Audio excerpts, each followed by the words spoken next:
সর্বপ্রথমে মহান ঈশ্বরকে ধন্যবাদ দিয়ে এবং সকলকে আরেকটিবার প্রভু যীশু খ্রিস্টের নামেতে শুভেচ্ছা জানাই। সকলকে জয় যীশু। আসুন আমরা এই সময় ঈশ্বর বাক্য আমরা শুনি। প্রথম করন্থীয় তার 15 অধ্যায় 38 পদ।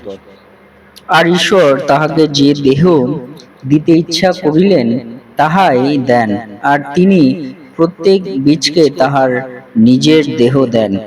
ঈশ্বর তার বাক্যে আমাদের প্রত্যেককে আশীর্বাদ যুক্ত করুন, আমেন। হে আমাদের স্বর্গের পিতা, সর্বশক্তিমান প্রভু, তোমাকে ধন্যবাদ দিই, তোমার প্রশংসা গৌরব করি প্রভু গো। এই সুন্দর সময় তুমি দিয়েছো, তাই পিতা তোমার চরণ তলে আমাদের জীবনকে সমর্পিত করি পিতা। প্রার্থনা করি প্রভু, তোমার দয়া, তোমার করুণাতে, তোমার অনুগ্রহে আমাদের জীবনকে তুমি পরিচালনা করো, সঙ্গে থাকো।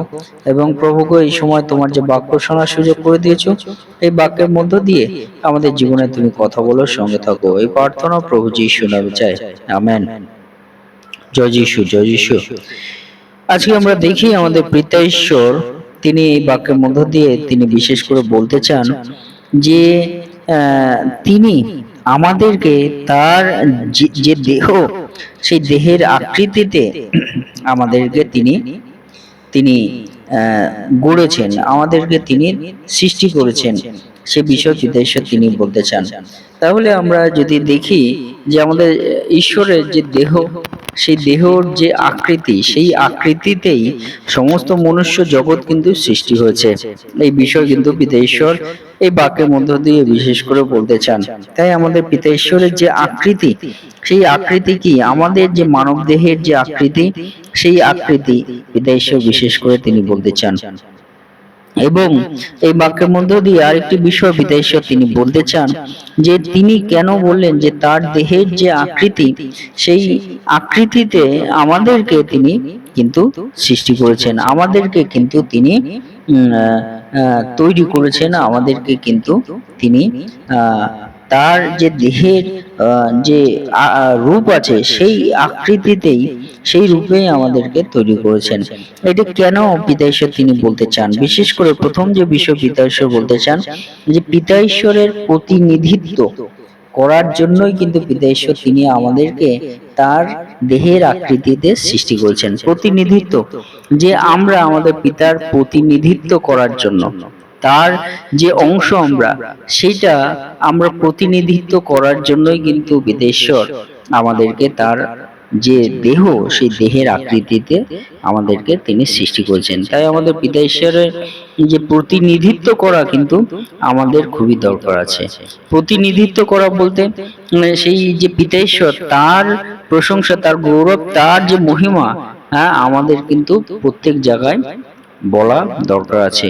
এটাই হলো প্রতিনিধিত্ব। আর এই প্রতিনিধিত্ব শুধুমাত্র কি একজনের না, পিতা ঈশ্বর তিনি সকল মনুষ্যকে তার দেহের আকৃতিতে তিনি সৃষ্টি করেছেন। তাই সকল মনুষ্য যেন পিতা ঈশ্বরের প্রতিনিধিত্ব করে, এটা পিতা ঈশ্বর কিন্তু এই পরিকল্পনা, এই ইচ্ছা কিন্তু পিতা ঈশ্বরের এই বাক্যের মধ্যে দিয়ে আমরা দেখতে পারি যে প্রত্যেক মনুষ্য যেন পিতা ঈশ্বরের প্রতিনিধিত্ব করে। প্রতিনিধিত্ব করা মানে তার গৌরব, তার মহিমা আমরা যেন একে অপরের কাছে আমরা পৌঁছে দিই। হালেলুয়া। এই বিষয় কিন্তু পিতা ঈশ্বর এই বাক্যের মধ্যে দিয়ে বলতে চান। 2 নম্বর বিষয় পিতা ঈশ্বর তিনি বলতে চান যে তিনি আমাদেরকে তার দেহের আকৃতিতে সৃষ্টি করেছেন। কেন? তার কারণ হলো পিতা ঈশ্বর বলতে চান যে তোমার যে ওই দেহ, ওই দেহটাই হলো মন্দির, ঈশ্বরের মন্দির। ঈশ্বর সেই দেহে তিনি বাস করেন, এই দেহে ঈশ্বর তিনি থাকেন, এই দেহে ঈশ্বর তিনি কার্য করেন, এই দেহে ঈশ্বর তিনি পরিচালনা করেন। এই বিষয় কিন্তু পিতা ঈশ্বর এই বাক্যের মধ্য দিয়ে বিশেষ করে বলতে চান। প্রথম করন্থীয় 15 অধ্যায় 38 পদ। এই বাক্যে পিতা ঈশ্বর বলতে চান যে তোমার যে দেহ, এই দেহটাই কিন্তু ঈশ্বরের মন্দির, আর এই মন্দিরেই কিন্তু ঈশ্বর তিনি থাকেন, তিনি বাস করেন, তিনি কার্য করেন। তার যে পরিকল্পনা সকল এই বাক্যে, এই দেহের মধ্যে আছে। পিতা ঈশ্বর বাক্যের মধ্য দিয়ে বলতে চান। 3 নম্বর বিষয় পিতা ঈশ্বর কেন বললেন যে আমার দেহের যে আকৃতি, সেই আকৃতিতেই মনুষ্যকে সৃষ্টি করা হয়েছে। কেন তিনি বললেন? কারণ তিনি বলতে চান যে ঈশ্বরের দেহের আকৃতিতেই সমস্ত মনুষ্য জগৎকে সৃষ্টি করা হয়েছে। তার কারণ হলো পিতা ঈশ্বর বলতে চান যে আমরা যেন একতা থাকি, ইউনিটি আমাদের মধ্যে যেন সেই একতা যেন থাকে। হালেলুয়া। আমরা মনুষ্য একে অপরে যেন আমরা একতা আমাদের জীবনে আমরা রাখি, আমরা যেন একে অপরে এই জন্য পিতা ঈশ্বর বলছেন যে যে সব থেকে প্রথমে পিতা ঈশ্বরকে যেন আমরা প্রেম করি এবং আপনার মতো করে প্রতিবেশীকেও যেন আমরা প্রেম করি। এই প্রতিবেশী বলতে সকল মনুষ্য জাতিকেই পিতা ঈশ্বর তিনি বলতে চান যেন আমরা একে অপরে একতাতে আমরা থাকি এবং পিতা ঈশ্বরের গৌরব আমরা করি। এই বাক্যের মধ্যে দিয়ে পিতা ঈশ্বর বলতে চান।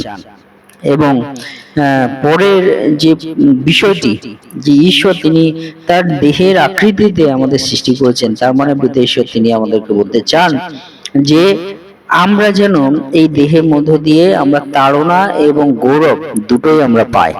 এবং প্রভু যীশু খ্রিস্ট তিনি এই জগতে এসেছেন এবং এসে তাড়না পেয়েছেন, তার এই মনুষ্য দেহ কিন্তু তাড়না পেয়েছে এবং সেই সঙ্গে সঙ্গে প্রভু যীশু তিনি ক্রুশে বলিদান হয়েছেন, মারা গেছেন এবং 3 দিন তাকে কবরে রাখা হয়েছে, 3 দিন বাদে তিনি আবার জীবিত হয়ে উঠলেন, অর্থাৎ ঈশ্বরের গৌরব প্রকাশিত হলো।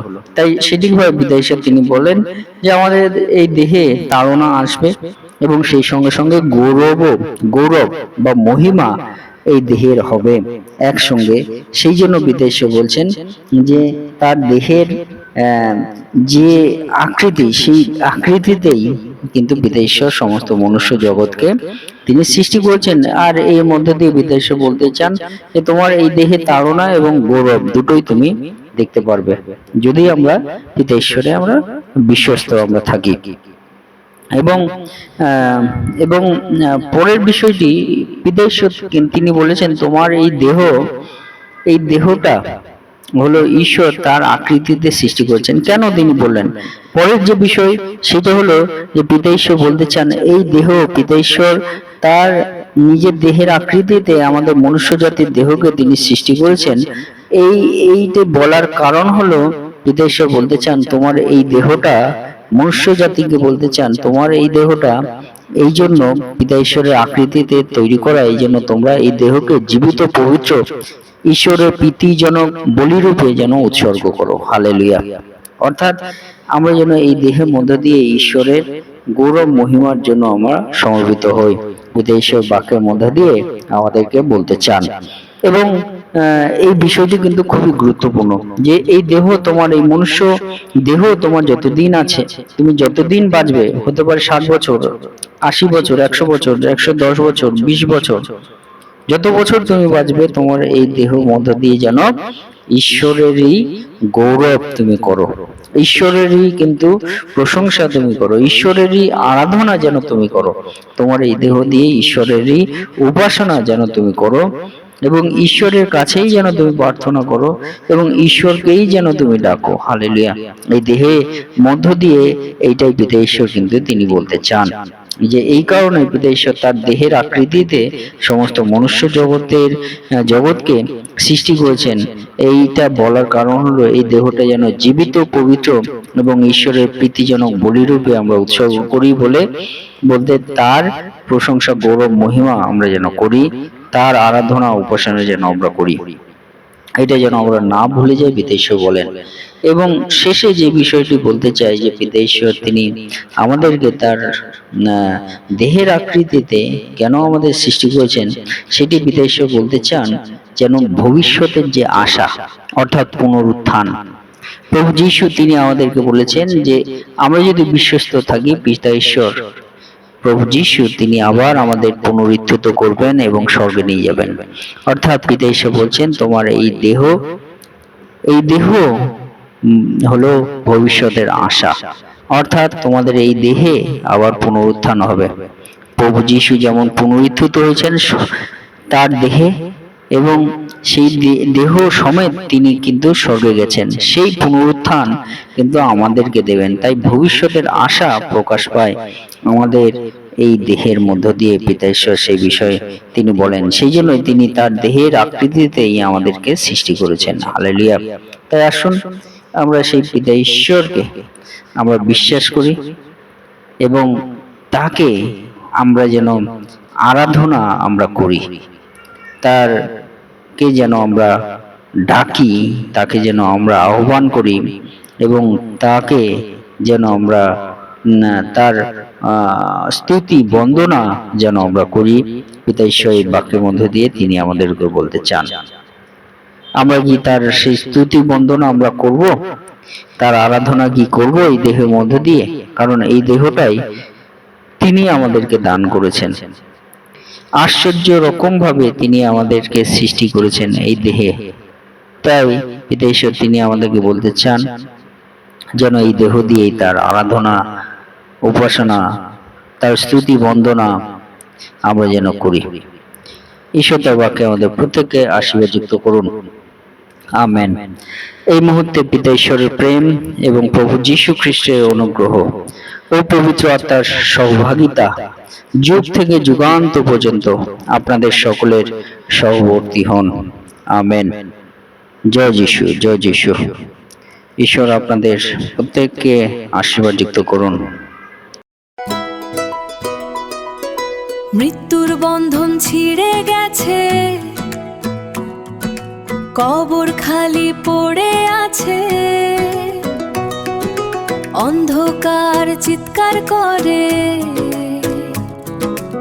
আলো এসে জয় করেছে। শত্রু ভাবে সে জিতেছে,